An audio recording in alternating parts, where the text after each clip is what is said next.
folks, and welcome to another Saturday morning Samoflange. I'm Matt. I'm Benjamin. And you're drinking my Pib. I'm drinking Pib Extra. You know you're my friend when I give you a Pib. Man, this is delicious. I don't give Pibs to many people. Really? Pibs are very special to me because they're so hard to get now. Really? I can't even find them in Mississippi. Someone tracked that one down in South Louisiana for me. I didn't know that they were so rare again. They're very rare. Because I was just telling you, off camera, that I love Mr. Pibb because we've been talking about movies and actors. Yeah. And our theater back in the day. And our theater back in the day was the only place that I ever found Mr. Pibb. Yeah. And I always got it, even if I didn't really want it. Like if I wanted a Sprite or a Coke or whatever, didn't matter because I knew this was my only chance. It's your only chance to get it, and you had to drink Pib. And then it was everywhere. Do you know there were people who would take the year-long discount cup, and they'd take it just to fill Pib? They wouldn't get to see a movie. I knew a girl who'd go there every day and fill it up with Pib and drink it, take it to work with her and drink Pib. She loved Pib. She went to the movie theater every day. Just to get, or a lot of days. I don't know every day, but she went a lot of times and kept that cup with her to refill a cup full of Pib for the day. She could drink it on the whole day. Sipped on some Pib. That is amazing. Because you couldn't get it anywhere else. People are weird. Well, you know what? If there's only one spot that's selling it, you're right. But you figure, like, I'm glad I'm not a people because they're really weird. Well, the thing, it's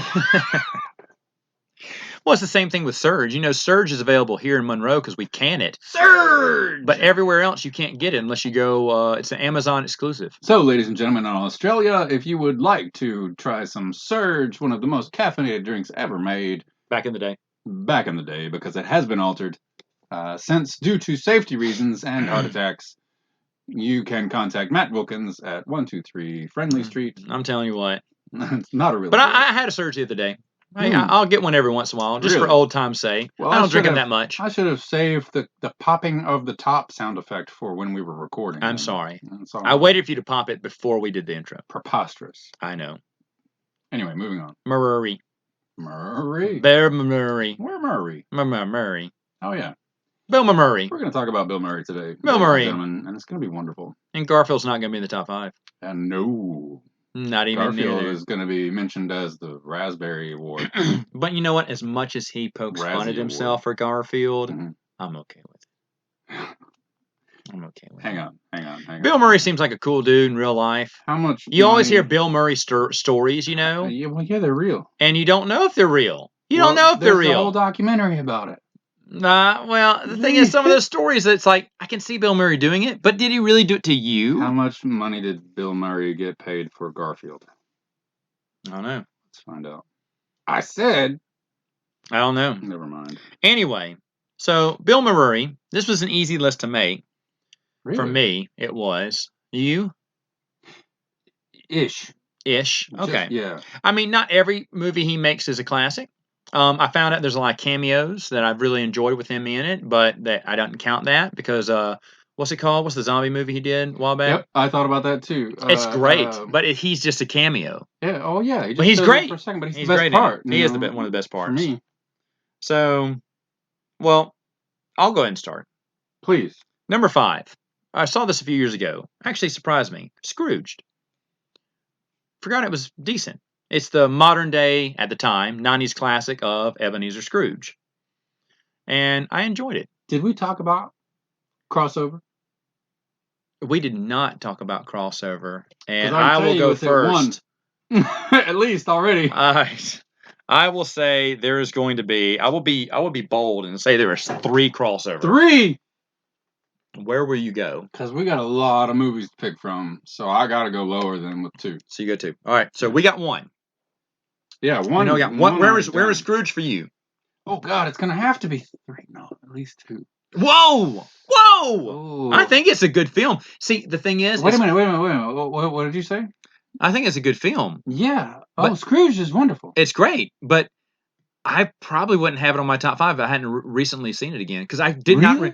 I remember enjoying it when it came out, but then I forgot about it. And I said, well, let's watch this. It was like 2 Christmases ago or something. Yeah. And I was like, I said, that was way better than I remember. Good. And it is. It's my number 3.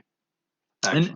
And to have it as a modern day Christmas Carol, or 90s Christmas Carol was really good. I mean, it fits. You It's have to be. You so have to good. be creative Mhm. in order not to just copy and paste the theme on there. And they did a good What job. do you mean? People tell the story of A Christmas Carol over and over again in multiple ways and try to make it unique? You know what the best version of the Christmas Carol is? Scrooged!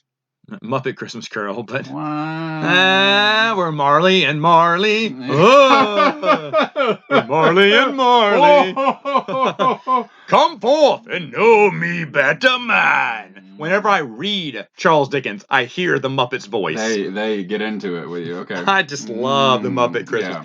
That's almost something I'll watch every Christmas. I agree with you. Oh, dang, you're right. That would be a serious. It depends on what mood I'm in. Depending on which one would be number one. Would be Muppet version. But I or love Scrooge. Scrooge, and I adore this movie. I probably would watch it this Christmas. And I love everything that Bill Murray did in that movie. Like again, he does a great job. Again, that's one of my movies that if you would have put a different actor in that role, it would not have worked or even been talked about today. No, it'd be a forgettable movie. Totally. Steve Guttenberg or completely forgotten. Kevin Pollak or whoever, back in the day who could have. Do you remember anyone else that was in the movie? No, not really. Honestly, not off the top of my head. Is Viola Davis in that? I don't remember. She may be. She's incredible. Yeah. But I don't remember her character. That's true. You just remember him. Yeah. But he was good in it. Yeah. So my number 5 is your number 3? It is. All right. What's your number 5? My number 5 is a tie for every Wes Anderson movie that has basically ever been made that Bill Murray's been in. Pick one, because I have one. First one is Moonrise Kingdom, then. If I have to choose. But it's like Grand Budapest, Moonrise Kingdom. I mean, and I looked at the list and I can't think of a Wes Anderson movie. Is he in all of them? Is this a crossover then? Do you love Life Aquatic? Yeah. Okay, then it's a crossover. And Steve Zissou. Yeah, I like that. The Life Aquatic with Steve Zissou. And the fact that David Bowie was playing in every single scene. I had to sit down and look at all the Wes Anderson films to figure out which one with Bill Murray was my favorite. Yeah. Because he's not in the Royal Tenenbaums as much. That didn't count, but he's good in the Royal Tenenbaums, but it wasn't focused on him as much. So I discounted that one. Okay. But it's a great movie, and that may be my favorite Wes Anderson movie. Really? Maybe. That's maybe. It's a tough one. The one that I do not like, the only Wes Anderson movie I do not like out of this collection, it was the first one he was in, Rushmore. Oh, I don't remember Rushmore. So even rewatched it and still don't like it. Really? There's only one fun scene in it, and it's when he and the kid are vying for that girl's attention. I've forgotten Rushmore. Okay. He goes, "You called me out here?" He went, "Yeah." "You see that tree?" He went, "Yeah." "I rigged it to tip over and crush you." He goes, and then Bill Murray just looks at the tree and goes, "Would have hurt." That's a good show. And I thought that was funny. The movie sucked. Well, then I began to appreciate all Wes Anderson's films. I said, okay, I need to go back and watch Rushmore because obviously I just wasn't in the mindset. I still think that movie sucks. Still think it sucks. With Bill Murray. It just sucks. But Life Aquatic with Steve Zissou is unbelievably good. Moonrise Kingdom is really good. Grand Budapest. I mean, those are all heavy hitters, but I wanted to just pick one. Yeah. So I picked Life Aquatic. But anyway, so tell me about yours. And that makes sense with Life Aquatic because he's fun to watch. I didn't like Life Aquatic as much. I don't know. Maybe it just dragged a little too much for me. Okay. But Wes Anderson is a whole other flavor, and that's what I enjoy about his movies. Is the dude knows what he likes. He makes what he makes. He's in the same vein as Tim Burton. You know exactly what you're getting with a Tim Burton movie. If you've got John Williams directing doing the score, you know exactly what it's going to sound like. Star Wars and Indiana Jones and Jurassic Park, and it's all going to sound the same, and it's good. We like it, and I like that people can make not just a living, but be the best in the world, even if everyone knows it's coming. Like Mike Tyson, when he was the best fighter in the world, everyone knew Mike Tyson's moves. He hits hard, he hits fast, he does the same thing, and then he bites your ear. Like, if you can defend those things, you can beat Mike Tyson, but nobody could do it, even if they knew what was coming. He had no subtlety to his game kind of thing. Everybody got their crap kicked out of him by Mike Tyson. And so that's a sign of serious greatness, is if you know exactly what's coming and no one is surprised, and it still blows your socks off. That's incredible. I wish I could do something like that. So that's what I like about the Wes Anderson movies, and Bill Murray as well. but especially him in the Wes Anderson movies, is because you know exactly how it's going to be. Yep. But you love it every single time. Yep. Yep. So, I agree. He's got a great feel to all his movies. Yeah. That doesn't get boring, surprisingly No, enough. it doesn't. It really doesn't. It doesn't. It's All good right. storytelling. So that was my number 4. So what was your my number number 4? 5 was Wes Anderson. So what's your number 4? Number 4 is Ghostbusters. Now we have 3. That's number 2. That's number 2. Okay. I do enjoy me some Ghostbusters because, yes, Your Honor, this man has no dick. You know that poor actor, I forget his name. Peter, well, I don't know either, but Peter Venkman is unbelievable. It's an unbelievable character for Bill Murray. Yeah. It's unbelievable. I know the new Ghostbusters film is supposed to bring him back. I think they did. Peter Venkman. No. Oh, the new. Yeah, he's supposed to be in the new one. And I can't wait. Really? I can't wait. A lot of mistakes were made. He was in the new one. I know he was. Reboot. I what? They made an all-female one? Shut up. Are you being serious? Yeah. Was it Ghostbusters 2? Are you thinking about Ghostbusters 2? Yeah, moving on. Okay, anyway. Yeah, it was Yeah, anyway. So it has its moments. There's Ghostbusters 1 and 2. It's not a classic. There's Ghostbusters 1 and 2. You're right. Well, next you're going to tell me there's like the next Karate Kid or something stupid. All right. So anyway, but I'm excited because Peter Venkman is a fun character. I know for the longest, Bill Murray said nay to sequels, and it sucks because now that Egon is gone, Harold Ramis is gone. There is a missed opportunity. The Beatles can never come back, but I'm glad they are coming back, and I'm excited to see what they have because I just love Peter Venkman. Even the sequel, which is a step down from the original, is still fun. That's true. And he's still fun. Rick Moranis is unbelievable. And it's funny because he didn't want to come back, but because he is truly retired. Yeah, and honestly, acting or Hollywood lost so much with Rick Moranis being done. Are we talking about Rick Moranis being retired? We'll talk about Rick Moranis being retired because I'm proud of his decision to stay retired. Very few people say I'm out. Very few. Sean Connery's the other one. I mean, they backed up the money truck for him to pay Gandalf, if you don't know. I didn't know that. They even offered him like 10-15% box office, which would have been like, because it was a Jack Nicholson deal for Batman. They wanted Sean Connery as Gandalf. I had no idea about that. And then Indiana Jones put up a little bit of money truck, but had Steven Spielberg's name on it, Harrison Ford, and he said thank you, but no. And he's still remember that. He's still retired. I do remember that. So turning down roles left and right. But so those two people are the two people. And I respect that. If you're done, you're done. Yeah. Well, Rick Moranis' wife got sick and he took care of her and he was done. Joe Pesci came. Mark Addison, he's one of the greats and he's retired. I'm telling you, that's right. That's right. Well, local actors here. But Joe Pesci, he wasn't coming back either. He was happy. And then Martin Scorsese says, hey, we got a film. He's like, yeah, okay. And he came back, and to be honest, even though The Irishman sucked, I didn't see that either. No, it looks like you're watching the director's cut. Really? It's like 4 hours long. It should have been 2, maybe 1.5. Ouch! But they just let him just film whatever, and you're like, come on, Ouch. It drags. Joe Pesci, best performance he's ever done. Wow. The movie, long in the tooth. It should have been edited. We should have had a movie studio in charge to edit Scorsese. Instead of just Netflix saying, but Scorsese did a passion project, and it just wasn't as good. Wow. You kept waiting for brilliance. Went, well, these are okay scenes put together, but man, this is long. But Pesci was nailing it. Pesci was coming back out of retirement, nailed it, best he's ever done. Wow. And walked off. I mean, really good. Anyway, we're so far off the range here. No, not at all. This is what we tune in for, right? Yeah, I guess. Ghostbusters was my number 4. And that is partly because of the movie itself and its rewatchability, but because Bill Murray is not the reason I watch Ghostbusters. He's one of the best parts of the movie. Yeah. But that's another movie that I feel like is so perfect in so many ways. It is. That it has endless rewatchability. First off, it's cinematic movie gold. Exactly. It looks and feels like you're the golden age of theater. And that's what I'm passionate about. Stuff like that. And the fact that they did a movie like that pre George Lucas CG fest the fact that they used so many practical effects to make that happen is unheard of. It feels grounded, meaning the packs aren't the sleek, super. Right. They're honestly, it looks like MacGyver cobbled them together.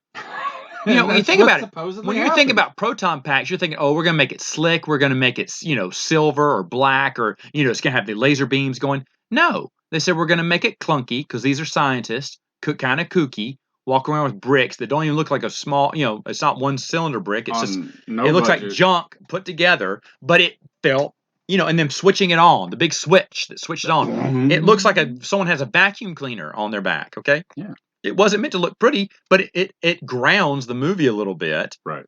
And by the way, another great scene now that I think about it, they flip it on and they all back away. Back up. That's just, there's just so much comedic gold in there, but then it like I just said, the Ghost in the Library, how it opens up. Shh. Yeah. I love that. Yeah, it's fantastic. There's so many subtle and the nuances that are in Ghostbusters like that. One of my favorite things ever, and I think this was true even before George Lucas went nuts with the special editions of Star Wars, but which any Star Wars fan will tell you that the CG and the actual extra digital shots take away, they don't add. Right. And I've felt that way long before the special editions came out. Like, I don't like extra CG. Jurassic Park, I just recently saw in the movie theater again. They did a rewatch classic at the local theater here, and the CG is there, but the Stan Winston School of Art is still one of the best you can go to if you are an artist or a character designer or a creature designer. Stan Winston is your man. He made all the special effects for Terminator 2, all those robots and everything that you can remember from the classic scenes. That was all handmade stuff. That Triceratops that's sick in Jurassic Park, that's Stan Winston. Like, that guy, he made Alien, all those Queen aliens. Like, blows my mind, the stuff that they created that you could touch, that the actors could use, that still looks good. Right. Like, that Triceratops is one of the best parts of Jurassic Park to this day. Terminator 2, those scenes that are not the T-1000 or whatever, but they made as much of that as possible. I agree. As much as they could. And so, in Ghostbusters, practical effects are everywhere. And just like the thing, like you were talking about the opening scene, this is what made me think about it, is when he's walking, or when the librarian is walking down and she walks past the card file, what do you forget? The index cards. And the drawers come out by themselves, and then they all start flying out. Do you know how they made that shot? How they did that? They pulled it with fishing wire, first of all, or they pushed it out from behind, because there were crewmen behind the drawers. And they got a leaf blower? They pushed them out, and they got a leaf blower. I knew it. And they just turned it on, and it shot them out. And they got that in it took 20 takes or something, but they had to pick all those damn cards up every time between shots. Do you think that any movie studio would waste the time to do that? No, today we'll just CGI. It would be CG, and it would be, okay, cut, print, check the gate, move it along. Yeah. And that's it. And I hate that so much, and I feel like so much movie magic is lost because directors take the cheap route and the easy route of not figuring it out. But it's being more creative when you had to figure it out and how to make the shot work. I love Ghostbusters because there's a ton of stories like that in the behind the scenes and the commentary that they did and everything about how, because Harold Ramis wrote a lot of it too, and they talk about how could we do that? And that bookshelf that almost falls on them, that wasn't in script. That just happened, and they kept going. That's great.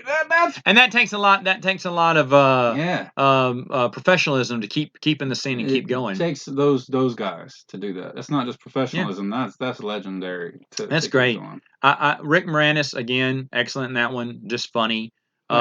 Sigourney Weaver. Are you the key master? No. And he slams the door, and then he knocks on the door. Are you the key? Yes, I am. Yes, I was like, man, this is good. Just the timing. They mix the humor in with the scary.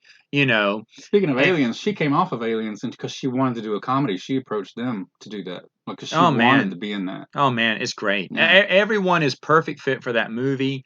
The movie flows. It doesn't overstay its welcome. It feels great. And when she gets attacked by those things that all come out of the chair, all real. Yeah, anyway, we talk about practical. Oh yeah, and it has some scary moments too. Really That's a scary moment. Yeah. And but it has some, like I said, the practicality of it. They could have gone with a cool looking car.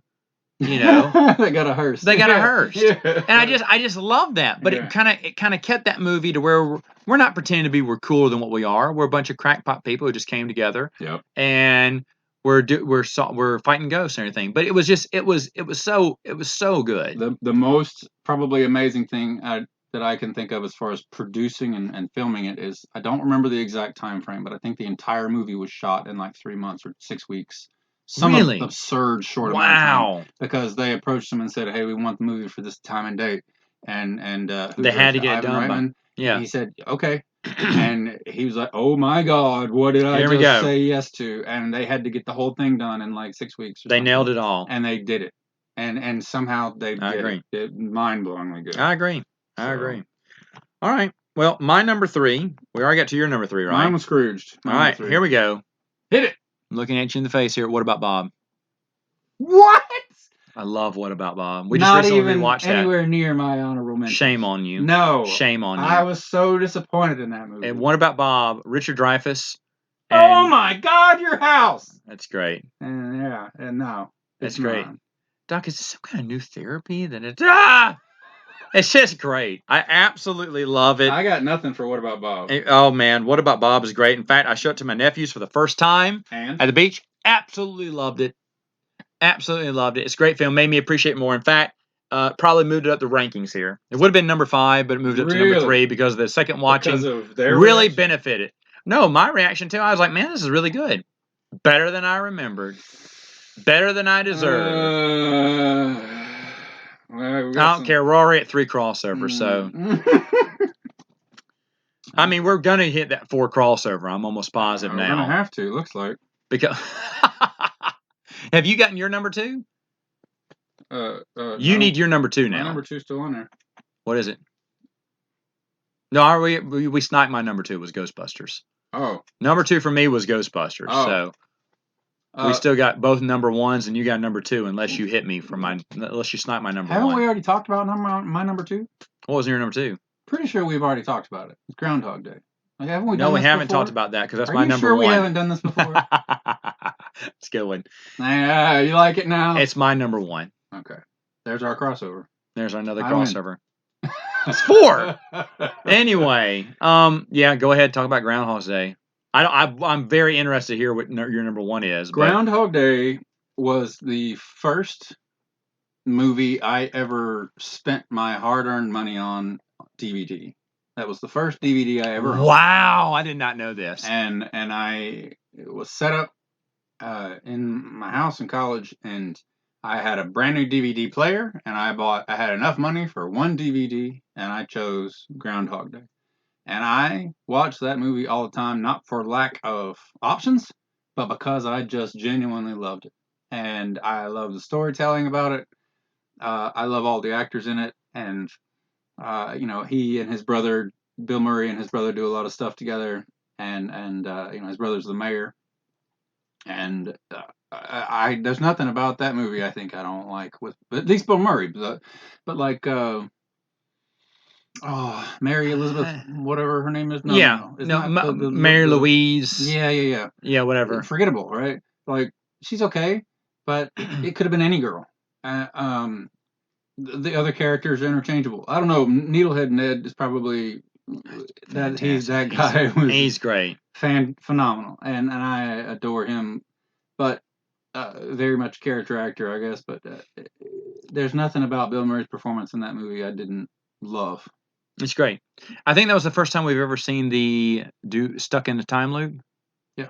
Okay, which has been done several times since then. I've enjoyed a few of those times. Happy Death Day, or whatever. The horror movie, but it was really a comedy where you get stuck in the same day over and over again. Created a genre. You created that, and then you have. Harold Ramis write most of that too? He directed it. I think he directed it. I don't know if he wrote. He may have. I don't remember. Probably had a hand But in it. That's another movie that made you think. If I had to live the whole same day over again. I've thought about that ever since. Like, that is a good movie. That would be an example that we talked about last podcast. What would you do? What would I do in that situation? Yeah.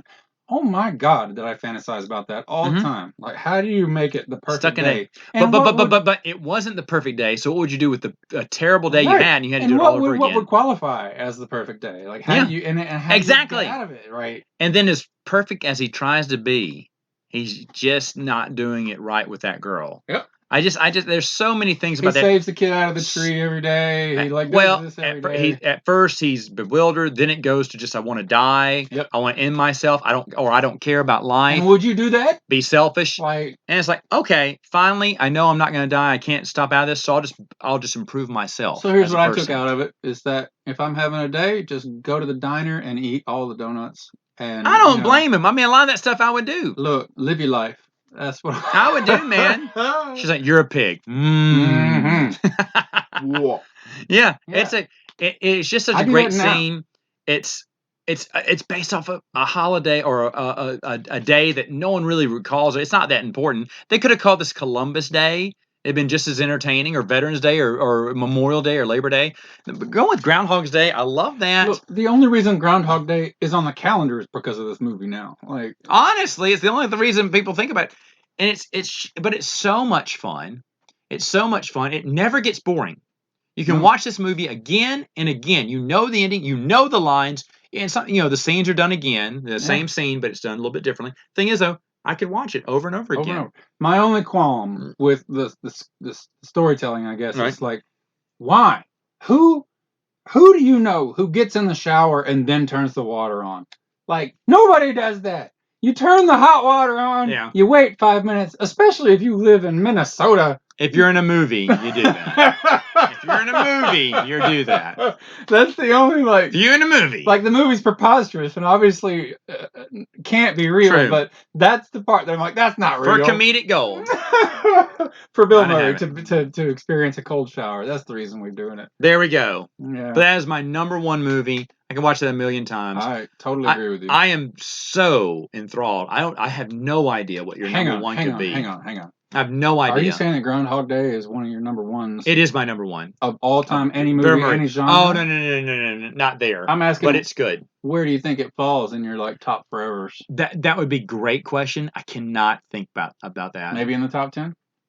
I don't know. I don't either. I don't know. But I know I love that movie. Yeah. Any movie that is on my DVD shelf is a movie I can watch again. Right. And I don't mind picking it out and putting it in. And I have a very selective DVD case that I don't get that many more DVDs. Age of digital streaming, why do you get them? No, but I want to have it. I want to have it just in case it doesn't stream, and I still want to see it. All right, internet goes down. I need to watch Groundhog Day. Groundhog Day is in the collection, right? Because it's just a great movie. I totally agree with you, and I can't argue. If you're in the collection, you're good. Here's the reason I was excited to do Bill Murray is my number one. I'm interested. I have no idea. You have no idea what it is? I have no idea. Okay. I can tell you that if I were forced to choose my favorite movie, regardless of genre, and like my top 10 all time, anything, like what I was just asking you, the reason I asked is because my number one is one of my considerations for number one, period. I'm listening. Is Lost in Translation. Wow. With Scarlett Johansson. I know that one. Sophia Coppola. I know that one. Yeah. Lost in Translation. That kind of switched his whole direction. Well, that and Wes Anderson's Rushmore on what type of movie he was going for. Because he was done with a straight comedy. He was done in general for a while before Lost in Translation. Sophia Coppola wrote it for him, with him in mind, and only him in mind, and knew that she would only be able to pull this off with him. And this was the first movie she directed, I believe. Or the second movie she directed. Either way, yeah. And Scarlett Johansson, up and coming, but Bill Murray apparently shows up the day of filming. That they had done all the pre-production stuff, everything. Right. Had not heard a word from him. He's in Sweden somewhere, retired, not talking to anybody, not answering his emails or his phone. Agent says he'll do it, but that's all they heard, and they went ahead. And then day of filming, he shows up on set, delivers perfectly every performance, every scene. There's nothing about Lost in Translation I don't like. Um, the cinematography blows my mind. The storytelling draws me in every single time. They are in Japan. They have no idea what's going on. He's an audience member. You most of the time, like Americans, because Japan is so different with just culture, that you've got two main characters who have no idea what's happening, and you feel that way with them, and you, because you care A, about the characters, but B, you just don't know what the hell's going on, and it translates, to ironically use the title, but it's a love story that doesn't involve sex, and it's a love story between people who don't have to end up together. It's just two people who are able to enjoy each other's time, and it breaks all the typical stereotypical molds, because he's 30, 40 years older than Scarlett Johansson. She's like Right. 18, Right, in 19, this movie, right out of yes. college, or just got Mhm. married. They're both married, and he's been married for, what does he say, 19 long ones or something Yeah. like that, or 15 or whatever, some long amount of time. And he's really depressed with his marriage, but he meets a friend, and one of the few people who can speak English but also see outside of the stereotypical BS that people spout. And I think that's a part of why it draws me in too, is because what's the pretty blonde girl's name? That plays the dumb blonde. Oh shucks, Anna I don't. Faris. It's been so long. Anna Oh Faris. yeah. She plays the dumb movie star who's there promoting her movie, and Right. she's an airhead, right? Right. And Dang, it's been so long. I forgot about that. you should rewatch it, dude. I should. I should. Anna Faris is there, and then all of her lines are very like, "Oh my God, will you just stop talking, please?" And then people just go along with it because she's rich and famous and pretty, and but Mhm. like everybody's just trying to just pull their heads off because they can't stand listening to her. But they cater to her because she's rich and famous and pretty. And I just, that fits so much of the way I feel a lot of times. Like, will you just shut up, first of all, and just B, will you just think about what you're saying? And so I like people in my real life who have real conversations and actually think before they speak. One of my pet peeves in life is people who spout platitudes. Oh my So if goodness. you're supposed to say something at a certain time, like if you're at a funeral, you're supposed to say, "I'm sorry for your loss," or "They're in a better place now," or whatever. Yeah. And like if you're at a funeral and you're mourning someone, that's like the last thing you want to hear from anyone. But everybody says it anyway because they Right. don't know what to say. Part of it's motivated by fear and social anxiety because people just, they And don't then know they just what don't to know what to do. say. Yeah. Right. And that's fine. And I appreciate the sentiment. But a lot of times, most of the time, people just don't think about what they're saying before they say it, or nor do they ever give it any consideration, and they're content to go through life as one of the masses. I feel like Lost in Translation is a story about two people who don't think that way. They're not one of the masses. They're from completely different worlds, and they meet in this other entirely different world, and neither of them has any idea what's going on, but somehow they love one another, and they don't have to kiss and be girly about it, Right. or not girly, but they don't have to be sappy about it. Exactly. But it's a beautiful story, and just so many details that are added in, and it's beautifully shot, and then just a tiny nod at the end when he whispers something in her ear, and it's never explained, and it doesn't have to be.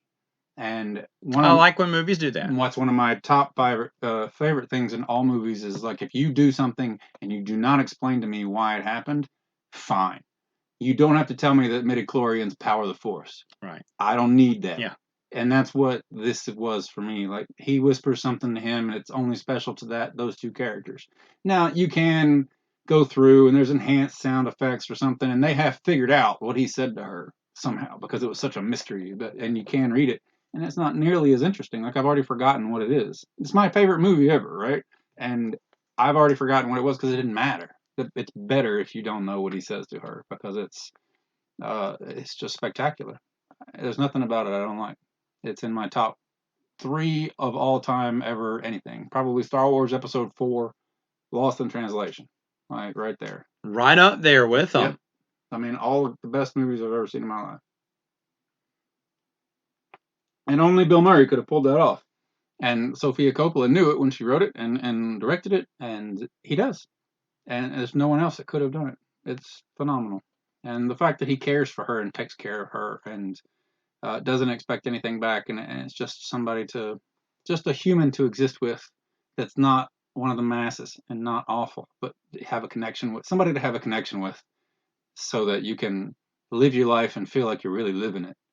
That's what I feel like the movie's about. Nice. And that's what he does. I need to watch it again. And it sparks I need his to watch it marriage, again. too. Like, he tries. He's at the end of the movie, you feel like he's excited to go home and try to have this sort of relationship with his wife and his family. That and connection. That she's at the end, and she's been, separating from her husband, too. Or they've been drifting apart. But at the end of the movie, you get the feeling that she's going to really make it work with her husband, and so they rekindle that because they're humans, and they come together, and it's just beautiful. Cool. Hey. Yeah. There you go. I need to rewatch it. You do. You do. Well, there you go. Anytime. There you go. All right. There's our top 5, folks. Hey, let us know what your top 5 is in the comments. I bet there's a lot of good comments you could get from top 5 Bill Murray's. You left this out. I mean, we didn't even talk about Stripes or Caddyshack. No, we didn't. Like that. None of his comedy stuff. No, we didn't. Because it's just I can't rewatch those. Those are not rewatchable for me. Neither one of those. Silly slapstick. And whatever. But yeah, he's gotten better as an actor since then. But anyway, all right, folks. We'll see you next time on Saturday morning. Samoflange.